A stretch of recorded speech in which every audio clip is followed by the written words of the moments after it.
C'est à l'ancienne gare de Coudekerque-Branche. Je vous l'ai montré tout à l'heure, on était dehors, maintenant on est dedans. Vous le dites bien, c'est la maison du chemin de fer. Et les membres du club viennent de monter une exposition consacrée à la signalisation. Et par signalisation, on entend par exemple les lampes. Hervé, bonjour. Bonjour.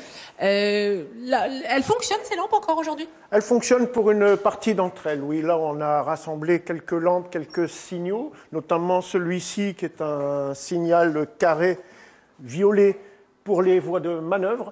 Et donc violet, là, c'est en dessous, faut se baisser un peu. Il donne un feu blanc, il autorise le mécanicien à s'avancer. Si on veut l'arrêter, voilà, ça bascule au violet. Et donc là, le mécanicien s'arrête. Donc violet, on passe pas. Le violet, on ne passe pas. Et là, il y a d'autres lampes aussi. Alors là, il y a d'autres lampes. Il faut savoir, c'était chacun sa lampe. Pratiquement, oui. Le mécanicien sur la machine avait sa lampe, l'agent sédentaire en gare avait sa propre lampe aussi. Ce qu'on appelle le visiteur, le cheminot qui est chargé de vérifier que le train peut rouler dans de bonnes conditions, avait sa lampe, etc. Le pointeur, pareil, c'est quelqu'un qui relève les destinations des wagons pour pouvoir les envoyer à la bonne destination. Et là, pareil, on change de couleur? Donc, là, par exemple, on a la lampe de chef de service. Donc lui, il peut donner le départ au train. Vous voyez ici, je donne le feu vert, donc je donne l'autorisation de départ au mécanicien. Maintenant, si je veux l'arrêter, comment? C'est plus comme ça aujourd'hui? Ça marche encore, ça, aujourd'hui. Oui, on en trouve encore dans certaines gares? Oui, oui. Bon, maintenant, ça, c'est la version lumineuse. On a aussi la version mécanique, si vous voulez. Et la version sonore. Voilà. Démonstration. Vous êtes le chef de train. Ça fait du bruit. Je vous autorise à partir. Un coup de sifflet, et voilà. Là, vous partez. Au revoir et bon voyage. Alors, tout ça, ça vient de vos stocks personnels, les stocks du Rail Club Modélisme Coudekerquois. On a des images de vos stocks parce que vous avez tellement de choses, des panneaux, des lampes, des tas de choses qui vous viennent d'où, en fait? Bien, tout nous vient de la SNCF, bien entendu. Donc, des récupérations de choses qui sont désaffectées, bien souvent. Vous êtes preneur si les gens ont chez eux des accessoires, des choses liées à la SNCF? On lance même un appel aux cheminots qui ont encore des pièces qui ne sont plus d'usage. Et là, on les récupère volontiers. C'est encore le cas aujourd'hui et j'espère que ça durera encore longtemps. Dans vos stocks, on voit une machine à percer les rails. C'était pour installer les rails? Oui, les rails sont toujours mis bout à bout et tenus avec des éclisses. La fameuse pièce qui tient les deux rails. Donc, pour pouvoir placer ces éclisses, on perce le rail à plusieurs endroits. Et donc, on vient boulonner les bouts de rail ensemble par les éclisses. Merci. On va mettre en route le train, Philippe, si vous voulez bien. Bonjour. Et c'est parti. C'est votre réseau personnel, oui, ça, Philippe? C'est 10 ans de travail et 10 000 euros d'investissement. Combien? 10 000 euros. 10 ans, 10 000 euros. 10 et 10. C'est à peu près. Il faut être passionné pour ça. Oui. C'est la vie, quoi. Qu'est-ce qu'ils disent dans votre famille? Ils en ont marre des trains? Non, en fait, à la maison, il n'y en a pratiquement pas. Tout est au club, donc...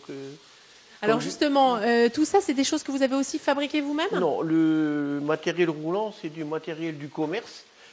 Tout ce qui est fabriqué, c'est le réseau par lui-même, les voies, l'électricité, l'électronique, les bâtiments, certains bâtiments construction intégrale, certains bâtiments du commerce retravaillés. On verra tout à l'heure comment c'est fabriqué de l'autre côté, là où il y a le club. Et là, il y a Guillaume. Bonjour. Bonjour. Alors vous avez mis en route aussi un train ici? Voilà, donc moi, aujourd'hui, là, je suis donc chargé de la circulation en gare. Donc avec la Vous êtes le chef de gare, en fait. Aujourd'hui, je suis chef de gare sur le réseau. C'est important, Philippe, de montrer tout ça, de faire cette exposition pour les jeunes, montrer comment ça fonctionne? Oui, on voyage beaucoup en France. Dernièrement, on était à Orléans, c'était le plus grand salon ferroviaire de France. Ça se tient sur 6 000 m², 14 000 visiteurs, 3 jours de salon. Et au mois d'avril, à Lille d'ailleurs, il y aura un grand salon qui s'appellera Trainmania. On en reparlera de Trainmania, ce sera à Lille, Grand Palais, on aura l'occasion de vous le redire peut-être dans notre agenda. Merci beaucoup Philippe, vous y serez, on va vous expliquer justement que ce club de modélisme ferroviaire est itinérants, on les retrouve un peu partout et démonstration de leur atelier tout à l'heure, dans quelques minutes, juste de l'autre côté des... Là, on est dans les stocks. Alors regardez, c'est immense et il y a plein de choses emballées. Alors bien sûr, on va vous montrer autre chose, mais Cédric, bonjour. Bonjour. C'est pour dire que vous voyagez beaucoup, donc tout est prêt à partir là. Exactement. On est prêt à emballer, prêt à mettre dans le camion. Voilà. Dès qu'on des grosses pièces, des plus petites pièces, ça c'est un exemple par exemple de pièces petites, mais alors en dessous, ça c'est pas un carton, c'est carrément un wagon. Non, c'est en bois, les bogies sont directement en acier, enfin c'est vraiment de la miniature. Alors tout ça, ça va partir dans des expositions. On parlait tout à l'heure d'un salon. Attention Jean-Marie.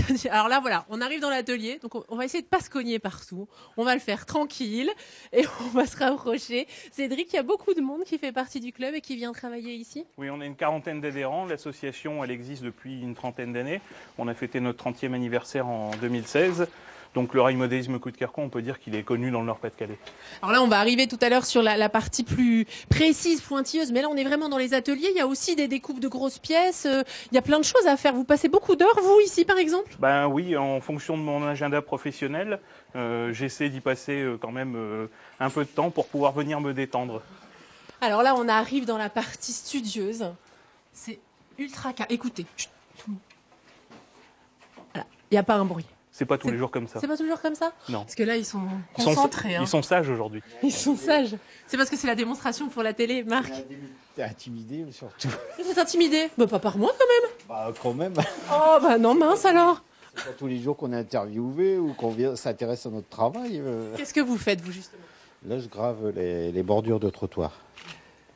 Donc c'est tout ce qui est caniveau pour installer. C'est ultra minutieux en fait.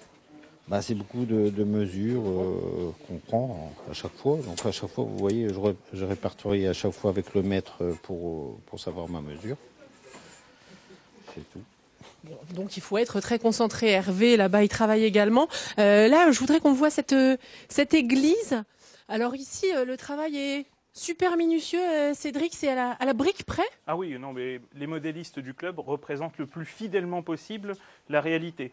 Donc l'église que vous pouvez admirer, c'est très simple, elle est juste en face du local du club. Donc c'est l'église de Coudekerque. Voilà, c'est pas très compliqué d'aller prendre les photos, par contre c'est très compliqué de la reproduire. C'est des centaines d'heures pour produire ça. Oui. Bon alors comme vous le découvrez sur votre écran, il n'y a pas que des personnes en retraite dans le club de Coudekerque, il y a même pas mal d'enfants. Et Axel nous a fait l'amitié de ne pas aller à l'école ce matin. Quel sacrifice, quel dévouement Axel. Comment ça se passe? Qu'est-ce que tu fais toi? Bah, moi là je suis en train de fabriquer donc un poulailler. Donc parce que là j'ai construit toute une ferme et ici tout ce qui est pour récolter et le tracteur avec son champ ici. La ferme, c'est toi qui l'as faite? La ferme, donc c'était un bâtiment de récupération et on essaie de retravailler dessus donc avec de la peinture ou des matériaux comme de l'herbe ou des choses comme ça pour bien retravailler, bien redécouper le contour de la ferme. Et qu'est-ce qui te plaît dans le modélisme? Ce qui plaît dans le modélisme, c'est que c'est vraiment petit, c'est minutieux, c'est un travail qui demande beaucoup d'attention et moi j'aime bien. Ah ben, merci Axel pour ce témoignage, bravo. Guillaume, vous qu'est-ce que vous faites? Alors donc là ici, je suis en essai sur des modules qui servent, ce qu'on appelle à dépôt, qui servent à stocker les locomotives. Donc module équipé de plaques tournantes. Et je fonctionne donc avec ma tablette pour commander les trains. Donc machine avec le son réel, bien entendu, pour apporter un peu plus de réalisme. Ça fait rêver, mais c'est des jouets, on peut pas dire ça comme ça. C'est des jouets pour grands. Ouais. On confie pas ça aux enfants. On évite quand même, effectivement. Mais vous jouez avec, à quoi vous faites quoi? Vous regardez tourner les trains et tout, c'est ça qui vous... On s'amuse à manœuvrer surtout. On prend plaisir à manœuvrer doucement le matériel. Là, par exemple, je vais sortir une locomotive que je vais rentrer sur le pont, donc avec la tablette. Donc, là, vous dirigez avec la tablette, en fait. Voilà, ouais. Donc là, je suis relié en Wi-Fi. Je croyais que vous envoyez des SMS pendant le direct, en fait. Non, vous vous en servez je joue au train avec. Ah, c'est ça, vous jouez au train à la tablette, voilà. C'est moderne. Et là, c'est vous qui le garez. Je l'ai arrêté la locomotive sur le pont. Et après, avec le boîtier de commande. Par contre, je sais. Vous aimez bien faire chef de gare. Là, aujourd'hui, je suis chef de dépôt. Chef de dépôt. Merci Guillaume. On va pousser votre chaise comme ça, je vais passer pour aller voir au fond ce qui se passe. Hop, hop, hop, ça va aller Jean-Marie pour passer. C'est un peu étroit, hein. Faut dire, on accueille beaucoup de monde ici. Alors, par ici, ça sent le vernis, la colle, ça sent quoi? De la peinture, là, parce qu'on est en train de refaire un circuit qui a été récupéré. Donc on a tout recommencé avec mon copain Michel. Là, on a tout refait pour relancer un nouveau circuit qui était ancien et tout refaire. Alors attendez. On met le ballast à la main avec de la colle. Et c'est tout précis, c'est un peu comme, c'est comme dit le président, on fait la réalité. Ça vous apporte quoi le modélisme ferroviaire? Ça vous apaise un peu? Ça nous calme. Et puis bon, on a des petits-enfants parce qu'on est quand même grand-père et ça permet de pouvoir jouer avec ses petits-enfants au train. Ça fait envie en tout cas. Vous ferez une petite place après. On va aller conclure par ici parce que là, on peint des arbres ici. Alors ça, moi, je trouve ça merveilleux. Hop, qu'est-ce que vous faites, vous? Je suis occupé dans la fabrication de végétation pour le module, un module junior. Donc je reproduis végétation et arbres qui vont servir à agrémenter tout ça. Merci beaucoup. C'est vrai que ça fait rêver quand on parle de modélisme ferroviaire. Il n'y a pas que les petits trains, il y a tout ce qui va avec, les décors, les bâtiments, les rails. Voilà. Pour la visite, moi je vais rester un petit peu ici parce que je crois qu'ils vont me faire une petite place. Et si vous voulez en savoir plus, l'exposition de l'autre côté, dans la maison du chemin de fer, c'est les 18 et 19 mars.